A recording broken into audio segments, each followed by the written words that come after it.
हमने कई शहरों के बारे में किस्से कहानियों में सुना होता है और अक्सर हमारे मन में ये सवाल आते हैं कि वो शहर वास्तविकता में कभी थे भी या सिर्फ कल्पना है। तो आज हम आपको क्लियोपात्रा पैलेस से लेकर कहानियों का वो शहर जो कल्पना से सच में बदल गया तक टॉप 10 आश्चर्यचकित कर देने वाले लॉस्ट सिटीज के बारे में बताएंगे जो अचानक कहीं खो गए थे फिर जलमग्न पाए गए। नंबर 10, एंटिरहोड्स। 4वीं शताब्दी में इजिप्ट के अलेक्जेंड्रिया नामक शहर में बहुत तेज भूकंप आया था, जिसके बाद सुनामी भी आई, जिसके बाद क्लियोपात्रा के महल समेत एंटिरहोड्स नाम का पूरा शहर जलमग्न हो गया।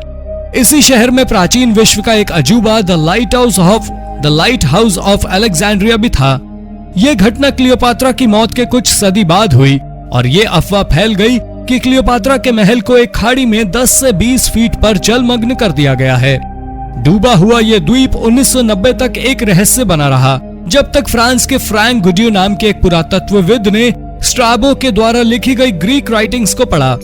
इसके बाद उन्होंने स्ट्राबो के रिकॉर्ड से मिली जानकारी के आधार पर गोताखोरों की मदद से इस खोए हुए शहर को ढूंढने का प्रयास किया, परंतु समस्या ये थी कि स्ट्राबो के रिकॉर्ड सटीक नहीं थे और उनमें गलत लोकेशन बताई गई थी। लेकिन कई प्रयासों के बाद फ्रैंक ने इस शहर को खोज लिया। इस शहर के अवशेषों की लगभग 140 चीजों को म्यूजियम में रखवा दिया गया है। नंबर 9, ओलस। 40,000 निवासियों का यह शहर ओलस प्राचीन क्रीट का डोरियन शहर था। एजियन सी में डूबे इस शहर के अवशेष तो इतने नजदीक हैं कि उन्हें नग्न आंखों से भी देखा जा सकता है। ओलस लगभग 100 खनन शहरों में से एक था जो 9000 से 300 बीसी के बीच फला फूला। यह उस समय के प्रमुख व्यापार मार्ग के साथ लगा हुआ था जो नॉर्दर्न क्रीट और एजियन समुद्र के साथ बाकी मेडिटेरेनियन को भी जोड़ता है। क्योंकि इस शहर के बारे में लिखित जानकारी रहस्यमय रूप से गायब हो गई थी, पुरातत्वविदों को इसके बारे में अवशेषों से ही पता चला है। अंडर वाटर सर्वे से पुरातत्वविदों ने यह पता लगाया कि ओलस एक संपन्न पोर्ट शहर था। सामान्य इमारतों के साथ अवशेषों में सड़कें और किले की बनावट वाली बाहरी दीवार भी मिली है। इससे कुछ सिक्के भी मिले हैं जिनमें 330 से 280 बीसी की तारीख अंकित है। वहां की लिपि से इस शहर के प्राचीन नॉसस और रोड्स द्वीप से कनेक्शन के संकेत मिलते हैं, पर इसके जलमग्न होने के कारण अभी तक साफ नहीं हो पाए हैं। नंबर 8, द्वारका। उत्तरी भारत के गुजरात में स्थित ये शहर द्वारका एक पवित्र धार्मिक स्थल है और देश के 7 सबसे प्राचीन धार्मिक शहरों में से एक है। पर इसी शहर का एक प्राचीन रूप हिंदू देवता श्री कृष्ण के समय का माना जाता है, जिसे लोग सिर्फ हिंदू मिथक कथाओं का एक हिस्सा मानते थे। लेकिन अब पुरातत्वविदों ने पुराने द्वारका शहर के अवशेषों को जलमग्न ढूंढ लिया है। माना जाता है कि श्री कृष्ण ने अपनी दैवीय शक्तियों का प्रयोग करके इस शहर को बसाया था। मान्यता यह भी है कि द्वारका में शुद्ध चांदी के बने 9 लाख महल थे। सुंदर फूलों के बगीचों, पक्षियों वाला यह शहर एक सुंदर और संपूर्ण नगरी था और श्री कृष्ण की मृत्यु के बाद यह शहर समुद्र में डूब गया। इसके अवशेषों में stone built jetty, triangular stone anchors, stone sculptures जैसे कुछ अन्य अनआइडेंटिफाइड स्ट्रक्चर भी मिले हैं। एंकर्स के बनावट से पता चलता है कि 3वीं सदी बीसी से 13वीं सदी एडी के समय द्वारका सबसे व्यस्त बंदरगाह था। कुछ पुरातत्वविदों का कहना है कि यह साइट 9500 वर्ष पुरानी है। नंबर 7, फैनागोरिया। 543 बीसी में प्राचीन ग्रीक लोगों द्वारा एशिया माइनर, जो कि आज का समय का टर्की, उसमें युद्ध के समय खोजा गया शहर फैनागोरिया टामेंसुला, आज के समय का रूस, उसका कोस्टल सेटलमेंट है। 190 के एकड़ के क्षेत्र में फैला यह शहर ब्लैक सी पर स्थित सबसे इन्फ्लुएंशियल सेटलमेंट था। फैनागोरिया में कई बार हमले किए गए, लेकिन रोमन एम्पायर के प्रति इनकी ईमानदारी और समर्पण की वजह से हर बार इसके दुश्मनों को इसे जीत पाना मुश्किल रहा। पर आखिर 4वीं सदी में हंस ने इस पर हमला करके इसे नष्ट कर दिया। 10वीं सदी तक फैनागोरिया ने फिर से उबरने का प्रयास किया। उसके बाद इसके अवशेषों पर नया शहर बस गया। 16वीं सदी में इस शहर का 1/3 हिस्सा समुद्र में डूबा हुआ खोज लिया गया। इसके अवशेषों को पानी से बाहर लाने और उन पर रिसर्च का काम अभी भी चल रहा है। Number 6, Port Royal. एक समय पर most wicked and sin city के नाम से जाने वाले शहर पोर्ट रॉयल को जमाइका के दक्षिण पूर्वी कोस्ट पर खोज लिया गया है। 17वीं सदी के आखिर में यह दुनिया का सबसे बड़ा यूरोपियन शहर बन चुका था। आज के समय का लास वेगास पोर्ट रॉयल की तुलना में कुछ भी नहीं है। शराब वैश्यवृत्ति वाले इस शहर का एकमात्र कंट्रोल हेनरी मॉर्गन के हाथ में था, जो 1665 में इस शहर का लेफ्टिनेंट गवर्नर बन गया। लेकिन पापों के इस शहर के दिन बहुत कम थे।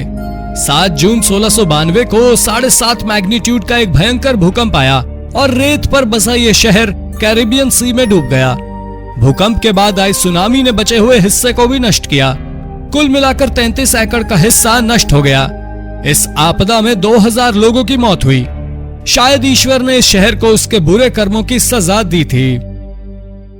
नंबर 5, एटलेट याम। लास्ट आइस एज के बाद जब समुद्र का स्तर बढ़ना शुरू हुआ तो दुनिया डूबने लगी थी, जिसकी वजह से लोगों को दूर जगहों पर शिफ्ट होना पड़ा। उस समय डूबने वाले कई शहरों में एटलेट याम सबसे बेहतर तरह से संरक्षित की गई साइट्स में से एक है। हाइफा कोस्ट पर स्थित एटलेट की खाड़ी में यह शहर आज के समुद्र तल से 26 से 36 फीट नीचे करीब 9000 साल पहले स्थित था। मरीन आर्कियोलॉजिस्ट ने 1986 में इस शहर को खोज लिया और सन 2000 तक एक्सकवेशन का काम भी शुरू हो चुका था। यहाँ पर दुनिया के सबसे पुराने साफ पानी के कुएं मिले हैं। इस साइट पर 100 पौधे भी मिले हैं, जिनसे ये पता चलता है कि यहाँ के लोग पौष्टिक शाकाहारी आहार लेते थे। यहाँ के लोगों की औसत उम्र लगभग 50 वर्ष थी, जो उस समय की तुलना में बहुत अधिक थी। इस शहर में मलेरिया और टीबी के मरीजों के होने के भी साक्ष्य मिले हैं। इससे ये पता चलता है वैज्ञानिकों के अनुमान से भी 3000 साल पुरानी है टीबी की ये बीमारी। नंबर 4, पावलोपेट्री। पावलोपेट्री 3rd मिलेनियम बीसी से 1100 बीसी के बीच बसा लगभग 5000 वर्ष पुराना एक शहर था। ये ग्रीस का सबसे पुराना जलमग्न शहर है। ये दुनिया की सबसे पुरानी साइट्स में से एक है।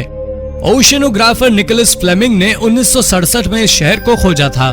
उसके बाद निकोलस ने अपने कुछ मित्रों और पुरातत्वविदों के साथ दोबारा साइट पर जाकर इसके बारे में जानकारी इकट्ठी करनी चाहिए। उन्होंने पानी के अंदर जाकर इस शहर का नक्शा बनाया, जिसमें बिल्डिंग्स, सड़कें आदि थी।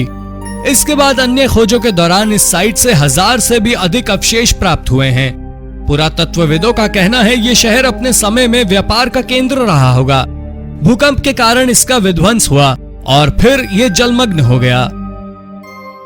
Number 3, lion city. China Atlantis Shichang नाम का यह शहर लायन सिटी के नाम से भी जाना जाता है। ये शहर करीब 1300 साल पहले बसा था और क्षेत्र का महत्वपूर्ण शहरी इलाका था, पर अब ये जलमग्न है। 1959 में आई बाढ़ के बाद ये कहां गया किसी को नहीं पता था। ये शहर वूशी पहाड़ी के निचले हिस्से में ज़िशियांग प्रांत में शंघाई शहर से 240 मील दूर स्थित था। 20वीं सदी में जब एक हाइड्रो पावर प्लांट बनाते समय इसे ढूंढ लिया गया और फिर उनको और खोजने पर पूरा शिचांग शहर मिल गया। 50 वर्षों से अधिक समय तक डूबा रहने के बावजूद ये पानी पे भीतर सुरक्षित था। शहर में जाने के लिए 5 द्वार थे। 5 टावर भी थे, जो कि काफी अलग था, क्योंकि आमतौर पर 4 द्वार होते हैं 4 दिशाओं के लिए। नंबर 2, महाबलीपुरम। 2004 में सुनामी के बाद भारत में समुद्र तट के किनारे अलग तरह के पत्थरों को देखा गया। काफी रिसर्च के बाद 10 साल बाद वैज्ञानिकों ने साइट पर एक प्राचीन बंदरगाह के खंडरों की खोज की है। नेशनल इंस्टीट्यूट ऑफ ओशियनोग्राफी के गोताखोरों, भूवैज्ञानिकों और पुरातत्वविदों की एक टीम को 6 तट मंदिरों में से एक के खंडर मिले, जिनमें 10 मीटर लंबी दीवार सीढ़ियों की एक छोटी उड़ान में डूबे हुए थे और लगभग 27 फीट गहरे तटरेखा से 800 मीटर की दूरी पर सी बेड पर छितरी हुई पत्थर की चट्टानें। माना जाता है कि संरचनाएं लगभग 1100 से 1500 साल पुरानी हैं। एनआईओ की समुद्री पुरातत्व यूनिट के प्रमुख राजीव निगम के अनुसार गोताखोरों के लिए कई संरचनाओं को पहचानना मुश्किल था, क्योंकि वो मोटी जलीय तत्वों से ढके हुए थे। ईंट की संरचनाएं भी मिली, जो संगम अवधि 300 बीसी से 200 एडी की है। उन्होंने ये भी कहा कि समुद्र के स्तर के पैटर्न के इतिहास का अध्ययन करने से पता चला है कि समुद्र स्तर आज से लगभग 3500 साल पहले कम था। इस तरह के अन्वेषण धीरे धीरे मिथकों को सच साबित कर रहे हैं। शायद संरचना समुद्र के स्तर में वृद्धि के कारण डूब गई होगी। नंबर 1, सिमाना।